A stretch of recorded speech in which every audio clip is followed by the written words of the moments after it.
gals. Welcome to episode 133. Very excited to welcome back our good friend Jesse Zeman to the podcast. You've heard that name many times on the show. If you guys are longtime listeners, you'll know that one of the very first guests we had on was Jesse.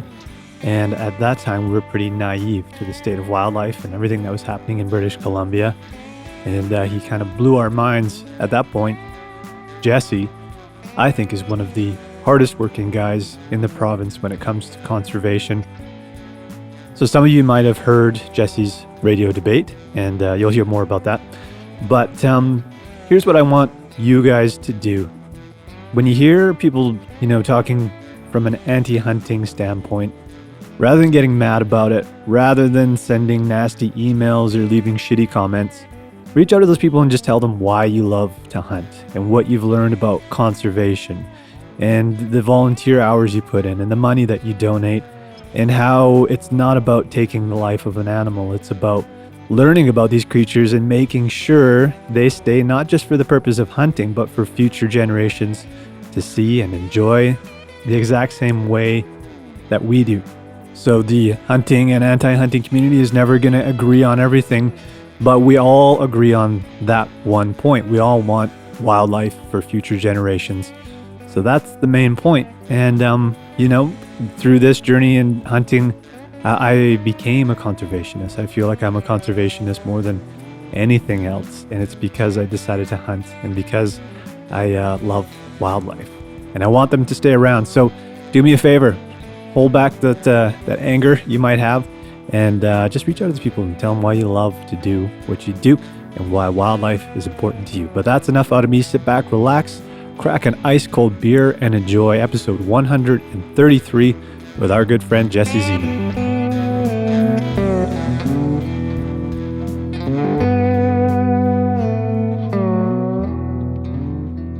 Jesse, welcome. Thanks for having me on again. It's 5 times. Is it? Yeah, you're the first person in the 5 times club. So there congrats. Thanks. Thanks. It's been a good run. I've enjoyed it. Yeah, we've enjoyed you coming on, and you're always a wealth of knowledge. So always look forward to having you on. We've talked a lot about this green jacket that doesn't exist, but when we actually get to meet in person, I think it's actually going to happen. So we'll keep you posted on that. Perfect. Well, yeah, thanks for coming on again. The last time we chatted was May 2019. And that discussion revolved a lot around, anti-hunting and, some of the key projects that BCWF is working on. So, here we are. It's almost a year and a half later. So, the big question that we have and what most of our listeners have is, where are we? Well, I guess if that's what we talked about last time, it's germane to this week's conversation because that's been the last, I would say, 3 weeks of kind of intense anti-hunting rhetoric for sure. Yeah. So I guess, some things change and others stay the same. Do you find it's it's fluctuating, or do you think that it's, just constant? Like we're kind of always in the face of the same level of pressure? Or is this because we're hearing quite a bit of it right now, like in the last month or two. So it seems to be ramping up again. Yeah, it fluctuates. And I think it's, when I think about it, it's dependent on what's going on, right? And so if there is someone in the media or there's a good story about hunting and conservation, then, that kind of builds the wave. And on the flip side is if someone, like the folks at Raincoast cut a paper loose, or if someone's on social media trolling anti-hunters, then, it goes the other way, right? And so I guess when you think about it in the broader scheme, you want to be riding the wave as opposed to being in the undertow. And the last couple of weeks, we've definitely been in the undertow as opposed to riding the wave. Yeah, definitely. And I know you were, you're on local radio. What was that, yesterday? So yeah, I mean, we all listen to that, and we think you're doing a great job out there.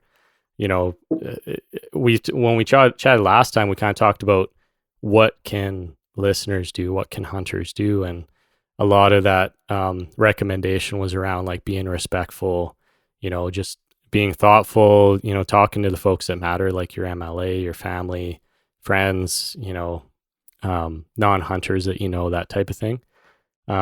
So from my perspective, listening to you handle that conversation, which I don't know if we want to give a little bit of background on what that conversation was and who was involved, but that's what I'm seeing is, you're approaching it from a respectful point of view. You're kind of just saying, why are we out there? This is why we do it. This is why it's heritage. This is why, we involve our families. And, I think that speaks volumes, and,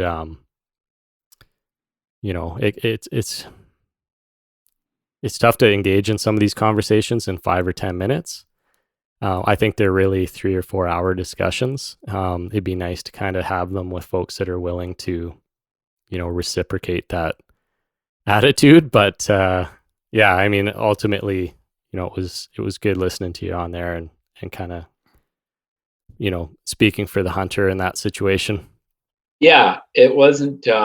We've been going back and forth. It wasn't as expected. I expected kind of a nuanced conversation and some details to come out and a conversation to occur, and it was pretty much haywire right out of the gates, and I was mentally not prepared for that, for sure. Partially because it was so haywire, but also because a lot of it was just fiction, right? A lot of times when you do interviews with the media, they'll say something to you and you go, I constantly think I'm going, that's not who I am, and that's not who hunters are. And so it's kind of like, you're telling me, in a sense, you get the feeling that they're telling you who you are based on someone who either A, doesn't hunt and doesn't like hunting, or B, hunts some species but doesn't like hunting of other species. And so it's a weird world when somebody else has defined you when you don't even have your chance to say your side of the story, right? And so with this research and everything that's going on, all these discussions about why people hunt, and we're not doing ourselves any favors in a lot of this stuff as well with social media. But the broader objective here is, when you think about what's going on, they're trying to build like a straw person in the public's mind of who hunters are, right?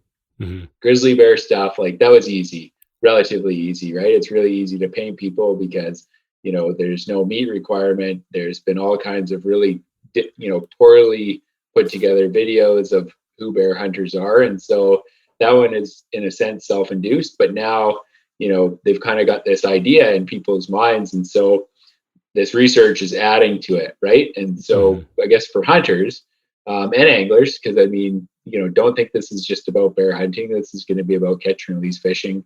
It's always the low hanging fruit, right? So steelhead and sturgeon fishing are right there, in the same category.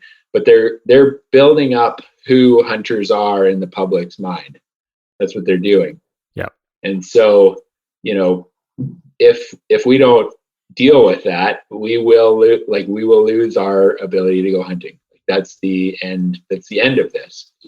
And so strategically, if you think about that, and you think about how to counter it, on our end, we have real people. So when I talk on the radio, I'm a BCWF person, and so they go, oh, that person's just with the BCWF, or that person's just with an adult, and there's no personal connection, right?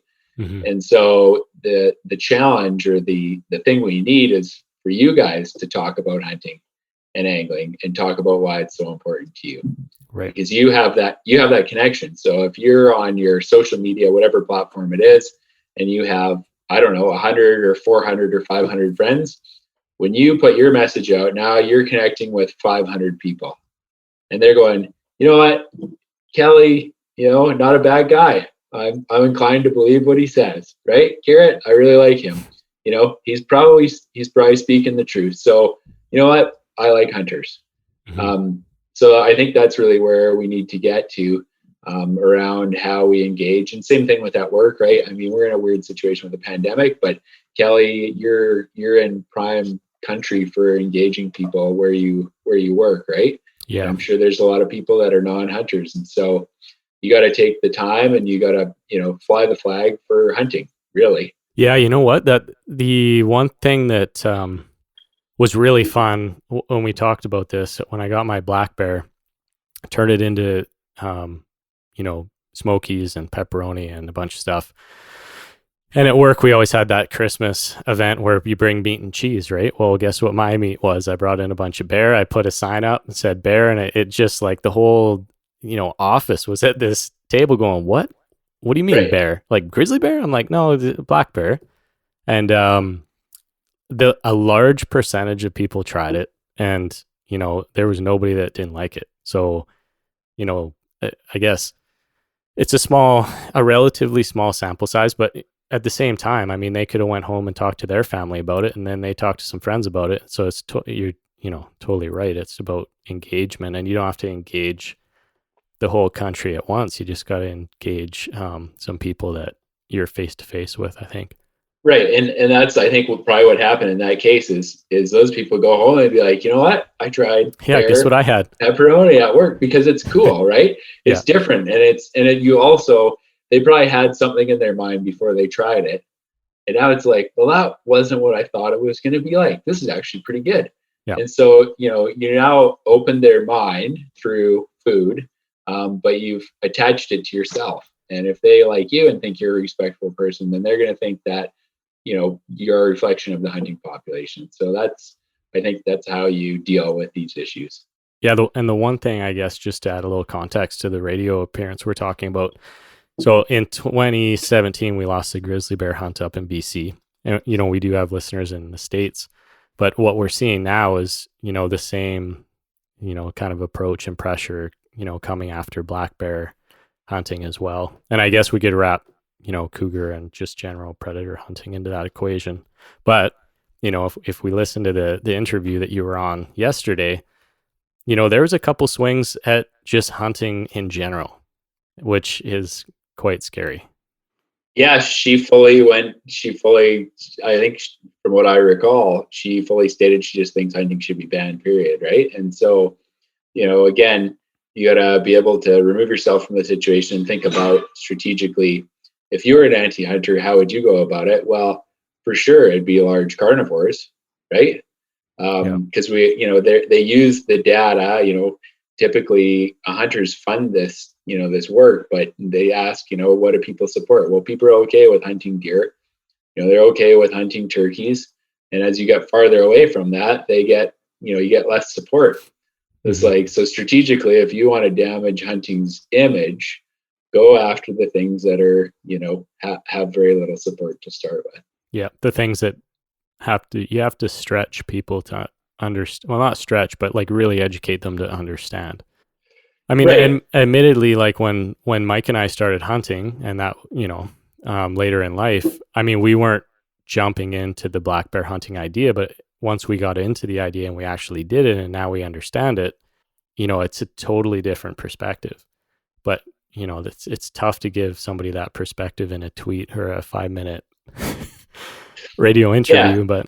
Well, yeah, at that point, like I said, I'm just a talking head to a lot of people on the radio because there's no personal attachment. They don't know me. And that's that's where, we've got 110,000 people that buy hunting licenses. Their families chances are their spouses and kids are all going to be fine with hunting and they're all going to support us. And so if you branch out your network, I mean, it's easy to cover half of the population in the province. Right. That's on social media.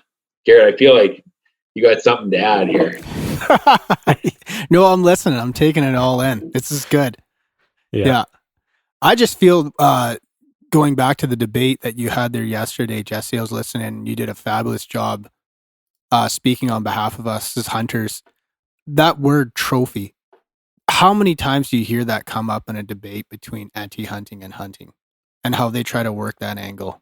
Yeah, and this is like, so part of this challenge is around lexicon and how people perceive, how the public perceives what these words mean versus what hunters perceive what these words mean. And so when we talk to hunters, about things like, taking an animal and keeping the antlers or mounting it or whatever. To them, that's a trophy. It's not like the only reason why I went out hunting, but to the public, a trophy hunter is someone who goes out to kill something. This is my, going hypothesis, and I haven't done the research, the broad social science research, but I think in their minds, a trophy hunter is someone who goes to kill something just to basically take the antlers or whatever and leave the rest in the bush. Yeah. And so there's the hunter's definition, there's the public's definition, and then there's kind of the way some of the researchers have defined it. And so they've cast this huge net that basically says, hunters hunt for achievement. They do it for, the thrill, all these different criteria. And so they've cast this huge net and tried to define trophy hunting essentially as anything where you're not just there to go, basically what that lady was saying too is you shouldn't enjoy going hunting. It shouldn't be about spending time with your family. It should just be going out, killing something to put food on your table. And as hunters, we know there's way more to that. And people that fish, it's the same thing, right? There's a huge social component to hunting and fishing. But the word trophy is how they paint this. So getting back to the lexicon is, when we talk about our lexicon, the public doesn't understand that. And so, it's the same with social media. If a person holds up, one picture of a dead animal, a non-hunter doesn't get that. Like in their mind, it's just like, wow, you just went out to kill that, to stroke your ego and to put it on your wall, and you don't care about the animal and you're disrespecting it. And so the word trophy, and then sport hunting, of course, as we know, is like, 100 plus years old. And it was a big movement back in the day to move away from commercial hunting and all of those kind of things that resulted in catastrophic declines in wildlife populations. But the way it's been changed in the public's mind is you're just going out to kill for fun.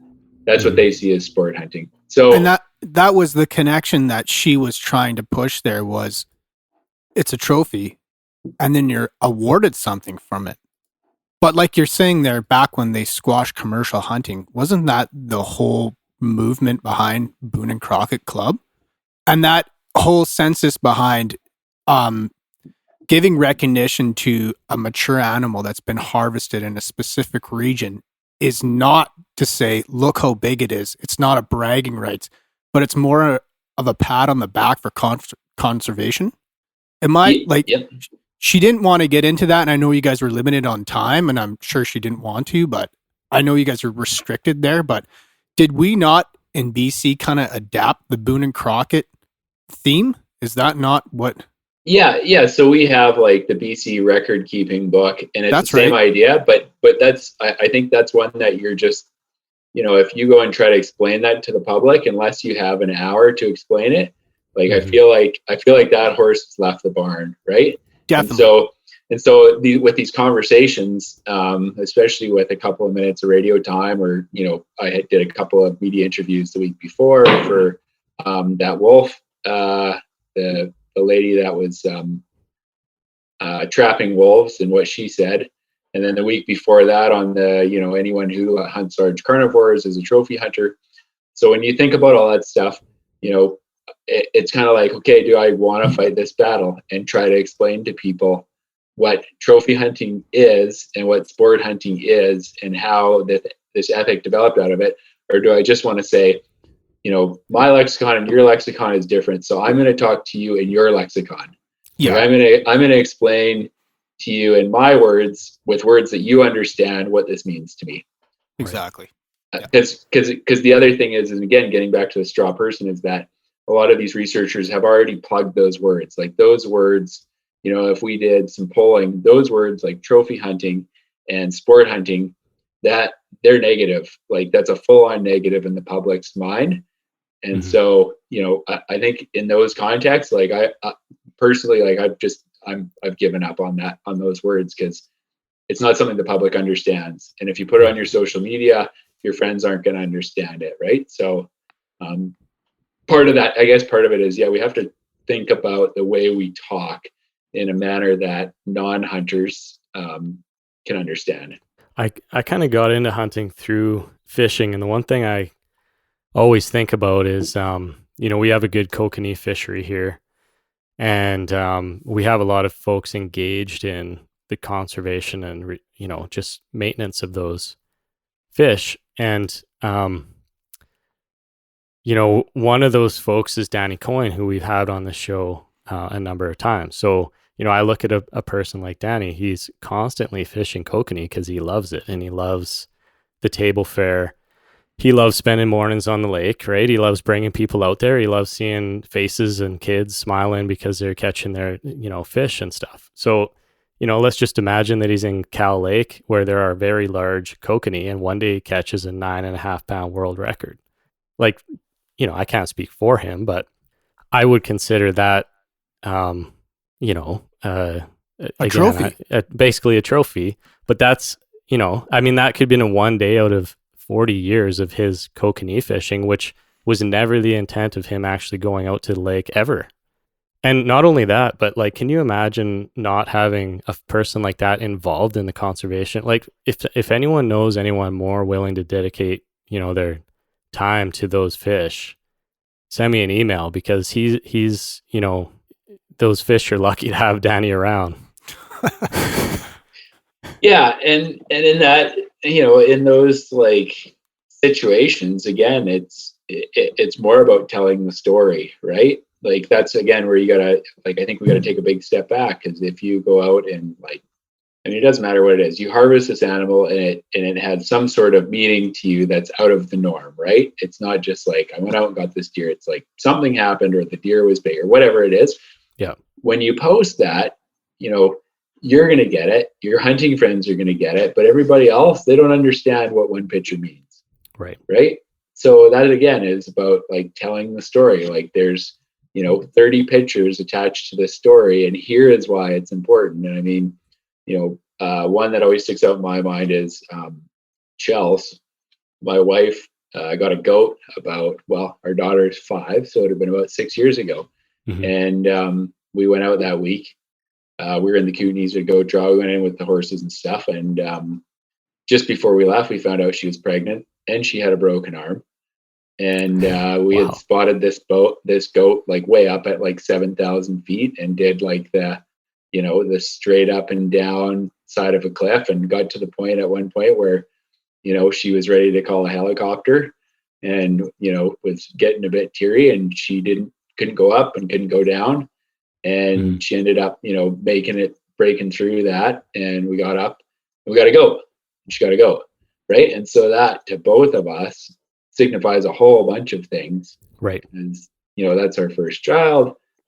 She had a broken arm, overcame all of this adversity, pushed through all of these mental and physical barriers that, she was really challenged with. So it means a ton to us.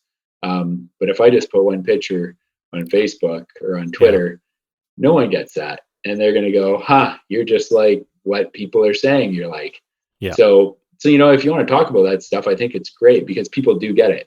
If you tell them that story, like, they're like, wow, this is really cool. I'm really stoked. Like, even as a non-hunter, they're really into it. But if you just put it up as a picture and say, whatever the latest in, we went out and killed this thing. It's great. We're getting it mounted. I mean, that doesn't impress anyone that's not a hunter. Yeah. And you don't get it. And you ate it. Oh yeah, for sure. Yeah. And that's, exactly. That's 100% part of it. And we shared it at the Osceola banquet as well. Right. Yeah. I don't know if that was the year we went with you guys, but so we shared it with the banquet so that people could try goat meat, because you don't get it a lot. Right. Yep. So there's a lot to it. So I guess, that's what I'm saying is, if you're going to put these pictures on the internet, like, tell the full story. Like, here is what this means. Here is the beginning, and here is the end. And the other thing that I've really picked up on is non-hunters think that the end is the kill.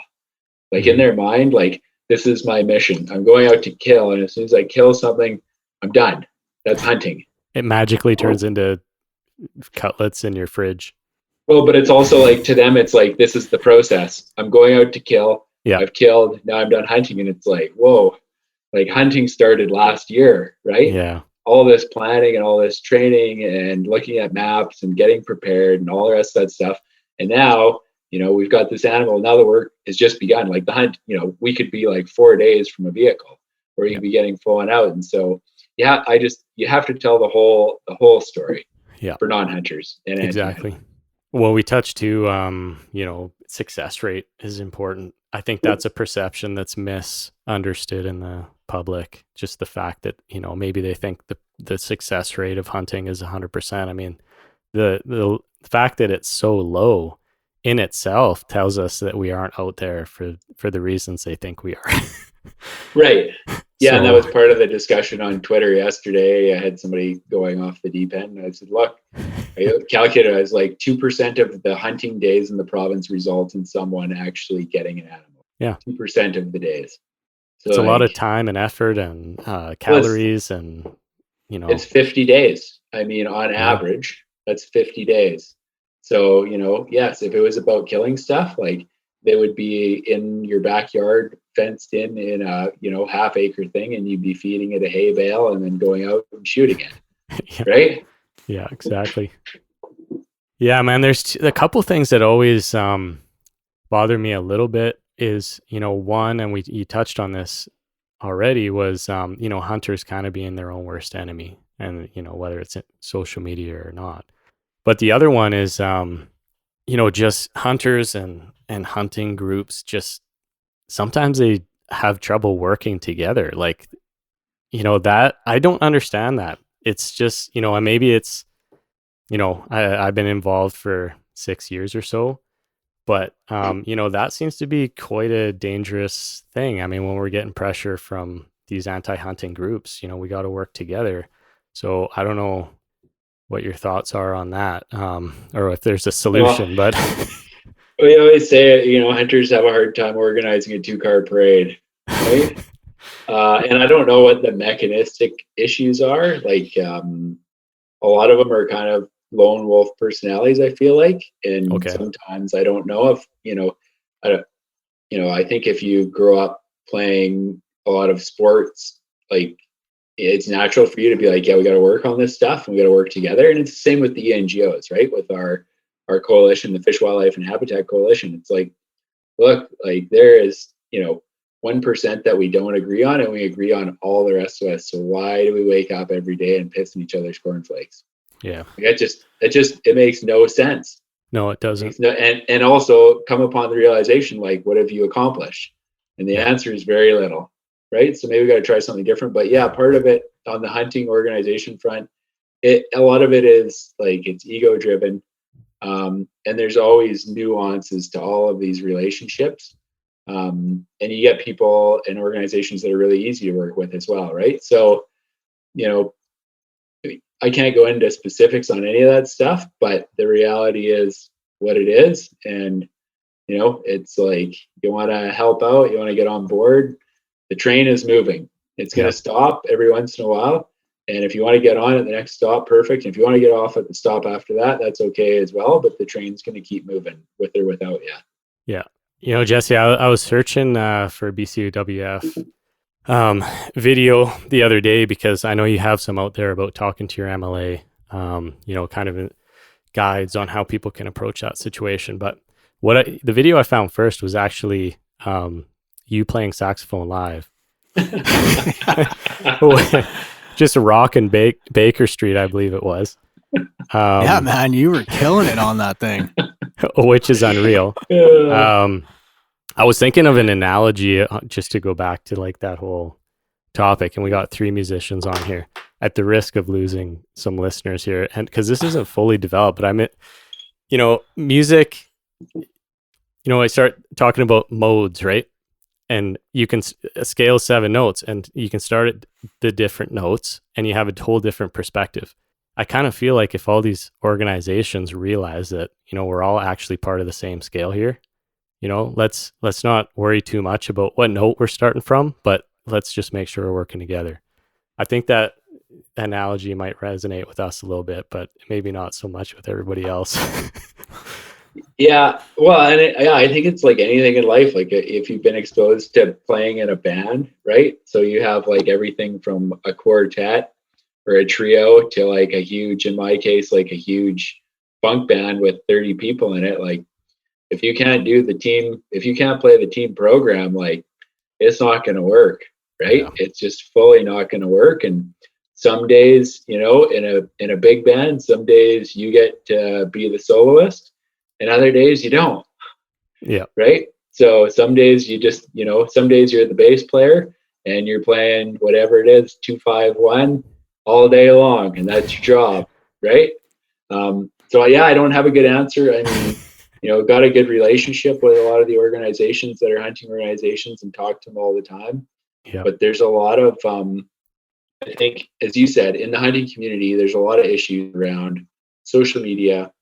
The other thing that I'm very alive to now is around the hunting industry and what they're sponsoring and what they're trying to portray in the public.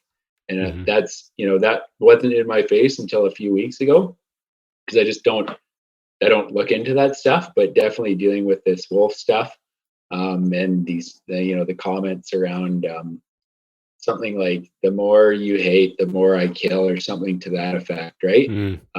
So then you start looking into the hunting industry, and like, honestly, like, we're just not sponsoring what I would consider as like hunting ethics, like, and people who represent hunters and conservation and stuff. Like, a lot of the stuff on my Instagram feed now, like, I've scrolled through all the people who are on my feed into other stuff, and I'm just going, we got a problem here, and this is not helping our image.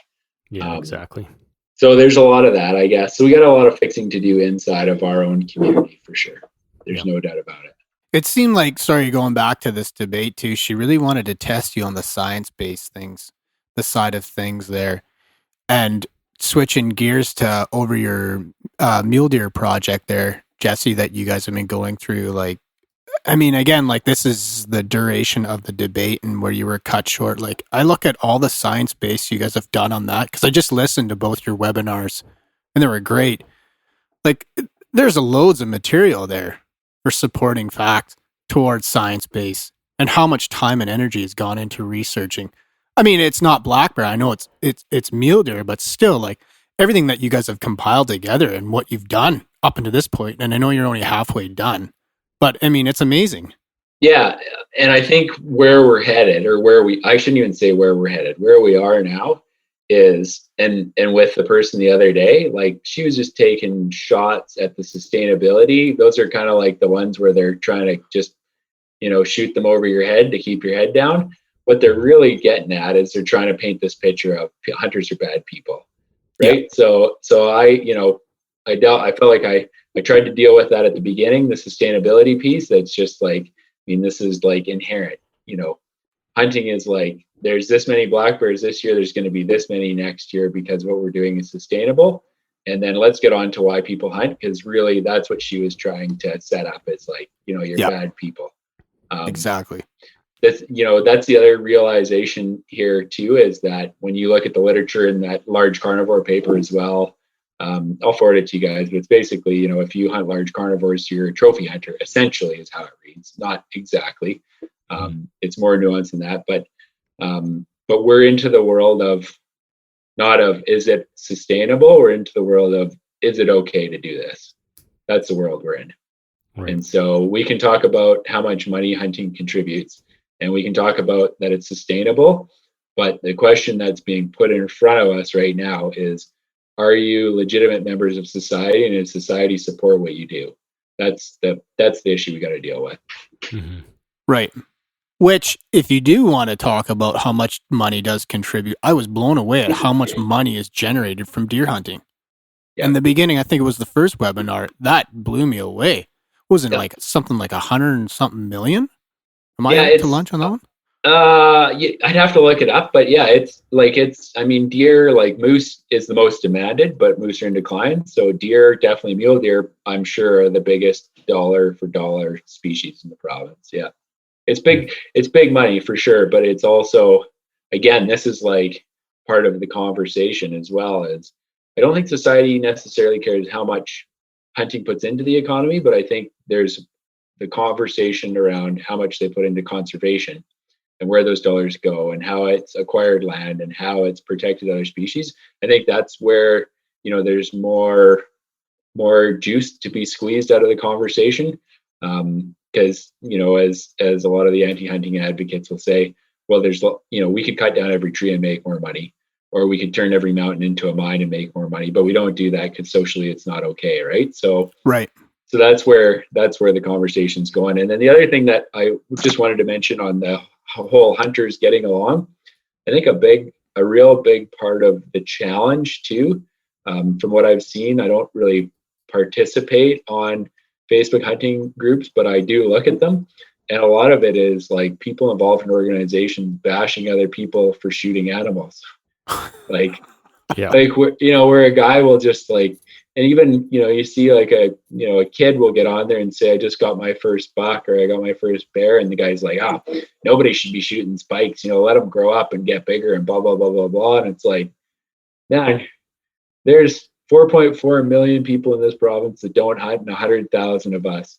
If that kid went out and shot a spike and he's happy, you should be patting him on the back and saying, great job. I'm thrilled for you. I'm glad that you're a hunter and not an anti-hunter.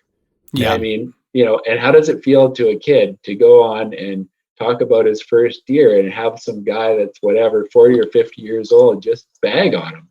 Like, it's horrible. It's completely uncalled for, uncalled for. Yeah. Yeah. And getting called out on the science that we have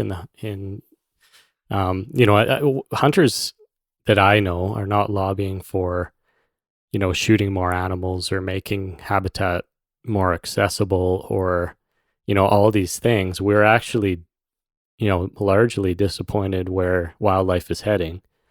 And we're all lobbying for more science, more funding. And, it's just what they're painting as a perception of the hunter is not accurate. I mean, if anything, we're the lobbyists for the okay, if in their eyes the science isn't good enough, then where's their science, and where is the money, where are they putting the money to improve the provincial science? So if there was better objective science and not like I mean objective science, I think hunters would be more than happy to use it.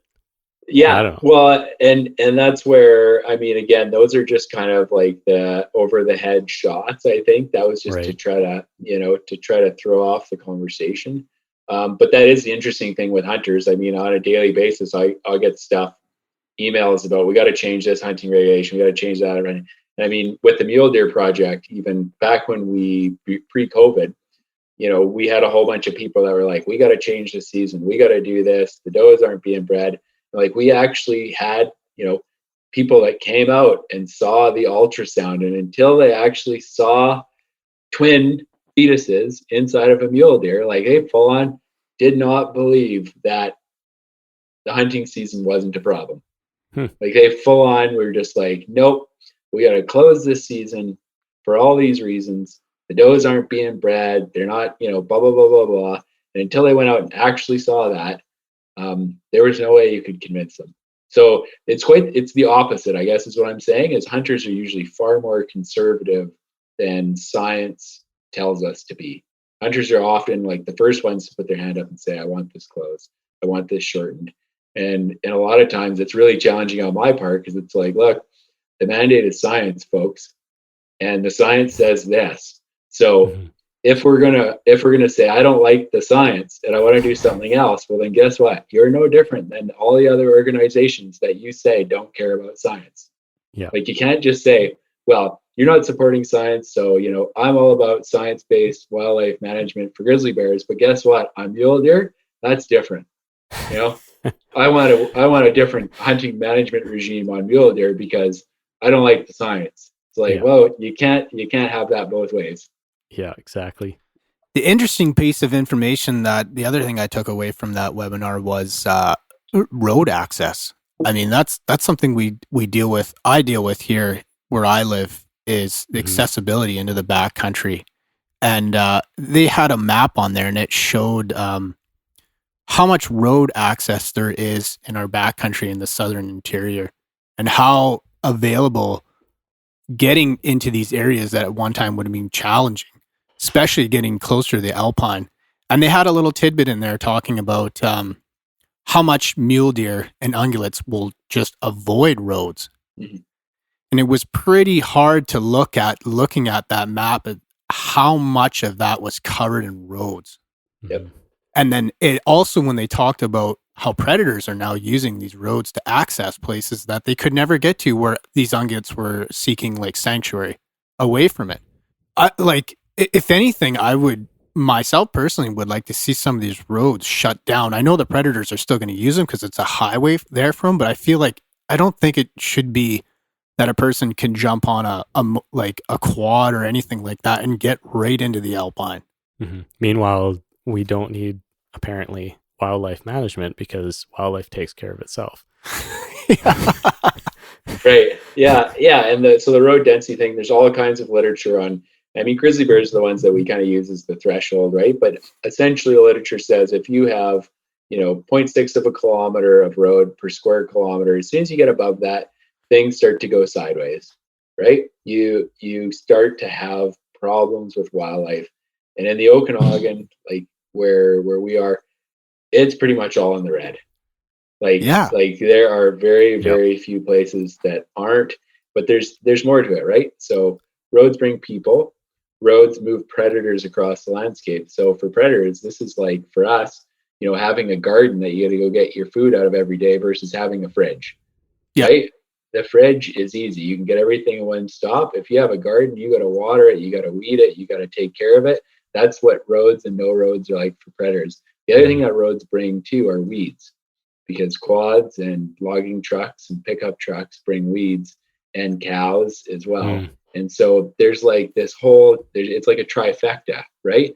You bring pressure, you bring predators, you bring weeds. Like there's nothing really great about roads, especially in the densities that we have them. And it was really interesting because the Chief Forester's Office came out with a timber supply review for the Okanagan. And, moose in the province are way, way, way down, 50 to 70% decline in the last 10 years in the central interior. And we used to harvest in BC, I think, licensed hunters, resident hunters, over 12,000 a year. We're down to like 4,500. So like moose have collapsed. Ironically, the only place that they're doing well or reasonably well is in the Okanagan. So the Chief Forester comes out with this paper that says, road densities are really, really bad in the Okanagan, but look, moose populations are actually increasing. So things must be okay. And it's like, well, actually in the central Okanagan, we have very few wolves right now, but they're recolonizing. And as soon as wolves take hold in the central Okanagan, we will not have any moose. Yeah. Like they'll be gone. So we got to, go ahead. Sorry, Jesse. Is it difficult to set up road restrictions and shutting down roads? Is that a difficult challenge to?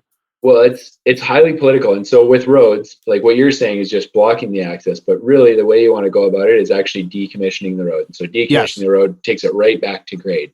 And so the trouble is when you look into this, there's a social issue because there's like people with ATVs that, I want access to every single trail and I paid for that road, so I should be able to drive on it and all that stuff. But the logging companies are paid by the provincial government to build roads. There's actually a budget to build roads, and sometimes they actually make money building roads. Not a lot, but they make some. But there's no budget to decommission roads. Wow.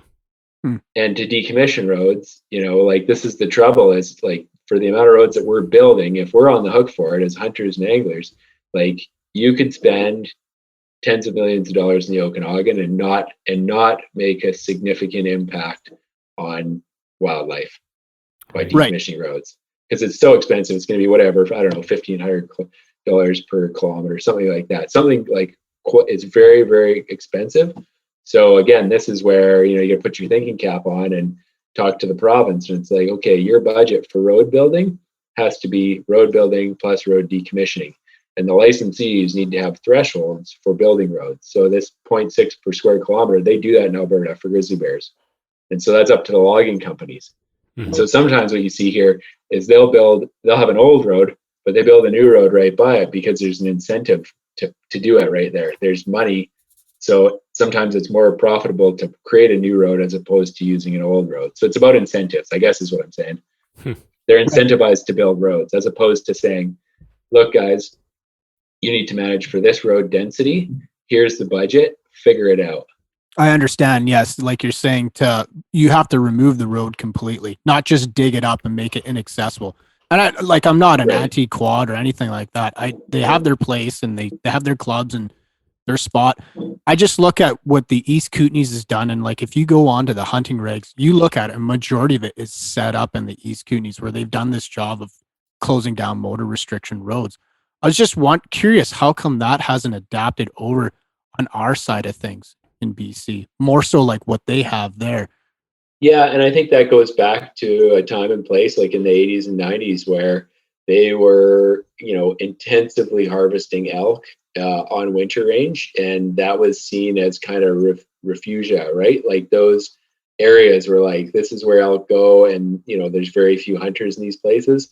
And then when they come onto winter range, we cut loose like thousands of cow calf tags and we pound them. Right. And that dynamic has changed now, right? Because elk populations over the last 15 years have declined significantly in these Kootenays.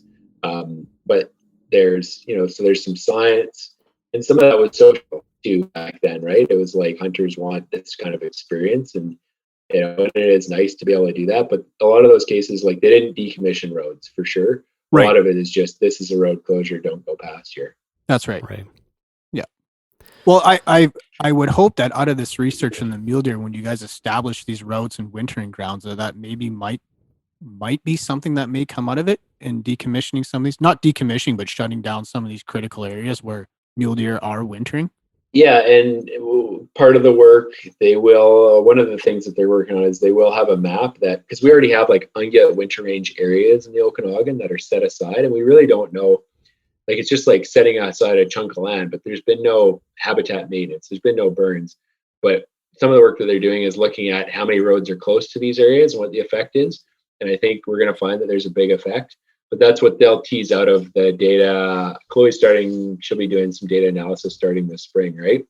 And between her and Sam's work, we're testing that. We're seeing if people and roads are having an effect on mule deer. That's definitely part of it. And then the other cool thing with mule deer is, I'm sure Chloe talked about, but they talk about the green wave in the spring, where deer basically follow, the green grass as it grows up the side of the mountain through elevation, right? And with this many roads, we don't know if that's bumping the deer into these huge movements as opposed to letting them follow the best food as they go up the mountain. And that's a really critical time for mule deer, of course, because that's right around when they're dropping their fawns. And so as a fawn, as a doe, you want to drop your fawn when the grass is like the best, when you can get the most digestible energy out of it in the spring, because your body is going to get drawn down by that fawn or those fawns in a big way. So, I don't know that, that's for all the PhDs and the really smart people to deal with, but that could be another thing, is if we're bumping these deer across the landscape and they're not riding that green wave the way they should, that's another nutritional effect of roads on deer. But we don't know. But, we'll look into it, but there's no, leave that to the smart people. I always, whenever I'm scouting the Southern Okanagan on Google Earth for hunting spots, it's such a frustrating thing because I like zoom in and I'm finding these spots. I'm like, maybe here's a good spot. Scroll around a little bit and I'm like, oh, this is an amazing spot. And then I scroll out and I'm like, oh shit, I'm in Washington. And then I go back and I do the same thing again. 5 minutes later, I'm back in Washington. I'm like, look at this. There's no roads. Yeah. And then, you start thinking, what the hell is going on in BC? Like, why is every inch of mountain taken up by road? Yeah, and that is like the public land, national forest stuff in the States is huge, right? Like there is a time and place where they're just like, we're not going to have these activities on these landscapes.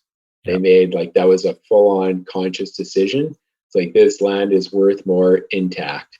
And so that's the way we're going to maintain it. And in BC, we didn't take that approach. We have huge amounts of what is currently Crown land and very small smatterings of provincial parks, which often have roads in them as well.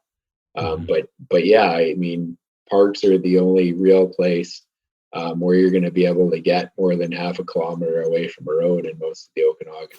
Yeah.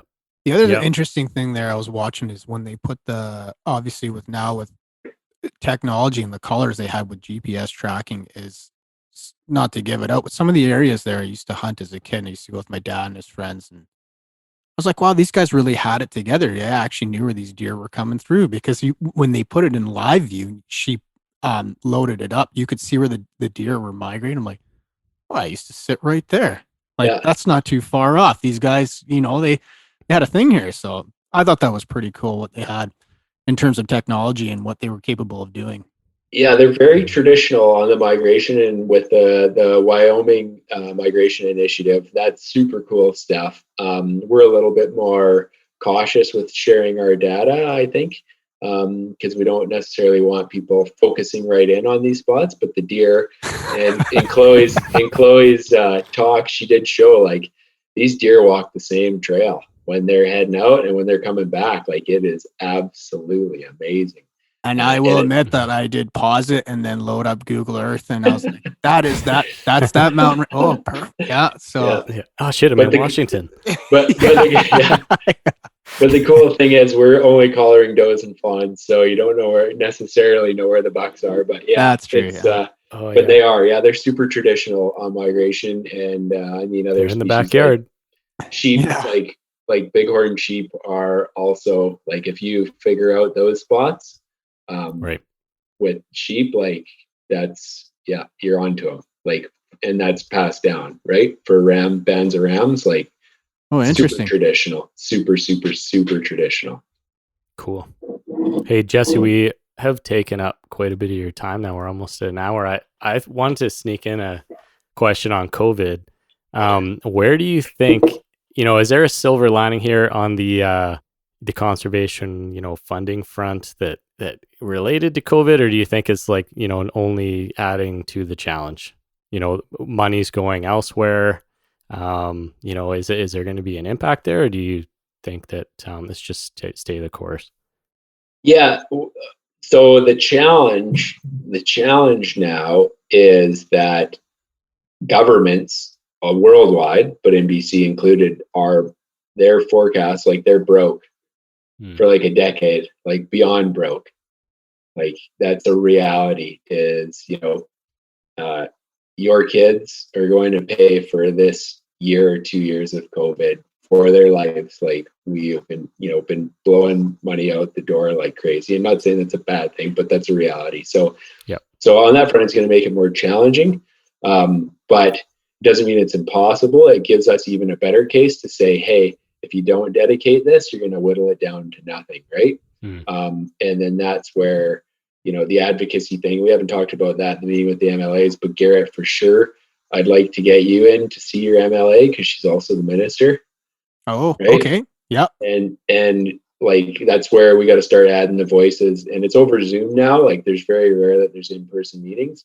We've got a couple of videos, but that's where we got to start harnessing the horsepower and start, knocking on doors and making it happen. Because I think we can do it. I think we can do it, like 100%. But there has to be a good case, which I think we have. But the broader context is, like, governments are broke. We're trying on a number of fronts to sell them on, like, let's restart the economy in a way that's environmentally friendly. Let's think about the way we used to do things and things that don't work, and do things differently. And there seems to be quite an appetite around that, provincially and federally. So I think it can be done, but it's going to take work. Well, Garrett, we have an action item for you on the meeting minutes. Yeah, absolutely. Absolutely. Yeah. Awesome. What else? You got horse program stuff? Horse program. Yeah. What's new on the farm, Garrett? What's it? Well, it's easier to work on them when it's not freezing cold. I'll tell you that. That cold snap we went through really kicked the crap out of me there. The horses seemed like they did fine, but other than that, their hooves are looking better. They're getting better. They're a little more easier to stand around now that they're not trying to kick me. But other than that, every day is just rolling with the punches. Like, they're actually pretty good. They're pretty mellow. They're like kind of big dogs. So I'm pretty happy that they're not too high strung or anything like that. I mean, if I get through this hoof thing, then I think I'm doing pretty good. Until I got to break them and get on their back. That's a totally different other story, but I'll leave that until we get there. Yeah. Gotcha. Cool. And you still got your horses, Jesse? Yeah. Burning through money, right? Money in one end and horse shit out the other. How many horses do you have, Jesse? 5. Ooh, that's a lot of horses. How many kids do you have, Jesse? 2.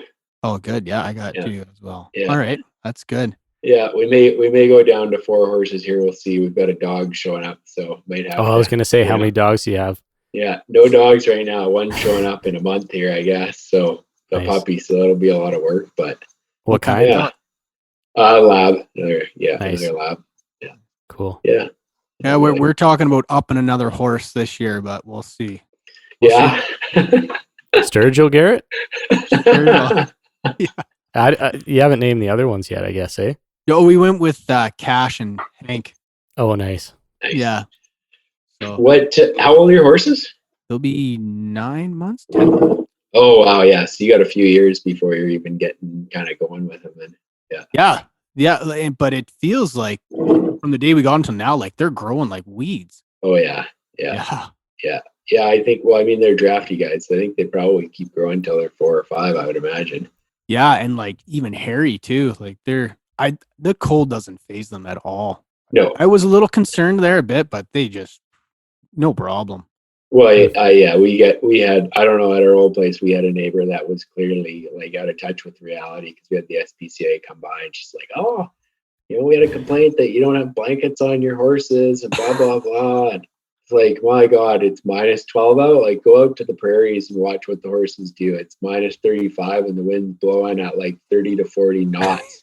And they put their ass to the wind or they find a hill and they just hang out. So I'm pretty sure our horses can take minus 12.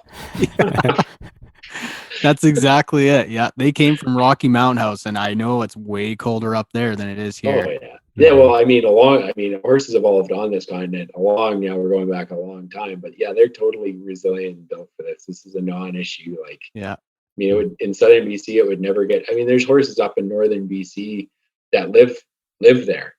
Yeah. And like we're talking like in the park, around all the horses at Scoop Lake, like those horses live there 12 months a year. That's where they were born and they grew up. And like it gets miserable cold there in October, miserable, like minus 35, minus 40. So no issue. I mean, total non-issue for them. And Jesse, I also got to say thanks so much there. I think that was probably 6 years ago when I called you there and you gave me all that information. I wrote it all down and then I hit the ground running doing research. And I got a hold of that Stan Walchuk there. Oh, right on. Yeah. Yeah. Yeah. I think he does a good, I think it's really good to get people up to speed, right, with horses. Because it can, when it goes sideways, sometimes it goes really sideways, right? And that's what I've heard. That's what I'm afraid of. Yeah. Well, and that's what, if you go and you do some learning, then you start to anticipate the wreck before the wreck happens. Like those are, and I'm not a great horseman or a good horseman even, but the great ones can see the wreck before it happens. And the people who are on the other end of that are the ones that get hurt really bad. Right? Yeah, exactly. Yeah. And that's what, I mean, I feel like I take everything on with that same analogy, but you're right. It's trying to anticipate before it blows up in your face, which I hope doesn't happen. I hope it's minimal. Hopefully I can mitigate it, but I hope if that happens, I'm not there too. What happens if it's you, Kelly? Yeah, that's what I mean. Yeah. Yeah, adventures to come. Yeah. You guys will have fun. Yeah. Oh, definitely. We love them. Yeah, they're great. Every day we come home, we get to see them. That's cool, man. The kids must love them too. Every once in a while I stop, like there's horses on the side of the road. I just stop, pull James out of the car and he just freaks out. So yeah, I would love to actually live with some property and have some animals like that. Definitely a lucky position. Yeah, they're fun. Ours are drafty guys like yours as well. So we got one that's a child most days. He's tipped over the fence a few times this year. Anyways, this is part of dealing. If the hot wire isn't hot, I'm telling you, draft horses are just hell on fences. Well, that's funny you should say that because now the weather's getting nice and they play and they go running wide open. I'm just waiting for them to blow right through the fence. Yeah. I'm like, oh, you better be able to stop here because you're moving pretty quick. And it's any day now they're gonna take the whole fence out. Oh yeah, our first day we had one like this horse this year. Dan, the kids are always like, Dan, Anyways, he walked right through, like literally walked right through a post and rail fence, like a 6-inch post, just broke it, like literally just pushed on it until he broke it. But we had the first day at our old house, first day we got cows at our old house, got them, picked them up at the auction, brought them home, and come home, and Chelsea's mom comes outside to check him out with her dog, and her dog is a German Shepherd. So he sees these cows and he goes running down, right? So the cows take off and they run right through a page wire fence, right through a high tensile fence into our neighbor's newly planted cherry orchard. Oh, There's like irrigation, like that drip irrigation, like there's shit flying everywhere in this guy's orchard. oh. So we had to get horses, and we're running horses. But I mean, it was just, you'll have some adventures for sure, man. You're going to be, we've had a few days where the horses aren't here, or they're standing up at the house. Like we have them like right at the backyard, sniffing at the cat inside the window. And Chelsea's going, the horses are out again. So you'll have some adventures, but you have hound dogs too, so you'll be used to it by then. Oh yeah, those things. Holy, that's a whole nother story. Yeah. Not any hounds with motion sickness. Yeah, that's right. Oh, they took off on me yesterday there. That was an adventure again. Yeah. Hey Jesse, any plans for spring bear? I'd like to get out. Yeah. Chelsea like really wants a bear. So she loves bear meat. So yeah, I think we'll get out. Like we'll just go, by the house here. Yeah. We went last year a couple of times, saw a few bears, but we didn't shoot any, and took the kids with us. It's kind of nice. The kids are just getting to that age now where we can take them out and go have a campfire and some smokies and hang out and then look for a bear. And yeah, it's good. Awesome. Well, thanks again for joining us today, Jesse. Wealth of knowledge always gives us a lot to think about and chew on after, while we're talking and also after we hang up. So, thanks again. Yeah. Thanks. Thanks for having me on, and enjoy the work you guys are doing, and definitely missed you when you're on a hiatus. I'm glad you're back. Perfect. Hey, thanks. Actually, before we leave, we really should, encourage folks to talk to their MLA. But also, I just want to encourage folks to go to YouTube, check out the BCWF channel, and, have a look at the videos that you put up on, kind of guiding folks on how to approach that conversation with your MLA. So maybe we'll leave on that note. Yeah, there's 2 videos there. That'd be perfect. And we'll have like regular videos that come out on issues to help. We want to kind of coordinate the message so everybody's on the same page. So if you are going to get engaged and you want to be a part of it, then just fire me an email and I'll put you on the list. And then I'm just going to keep track of like a bunch of people who are doing this across the province and who are meeting with their MLAs. Because there's no sense in having one guy come in and say one thing and another guy come in and say another thing. And, awesome. Absolutely. Okay, that's perfect. Great. Thanks a lot, Jesse. Awesome. Thanks, you guys. Cheers. Catch you later.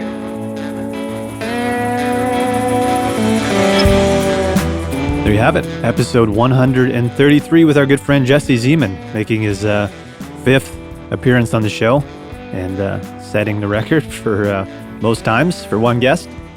As I said earlier, lucky to have guys like Jesse out there fighting for fish, wildlife, and habitat. He is, of course, with the BC Wildlife Federation. You can check them out and become a member if you like.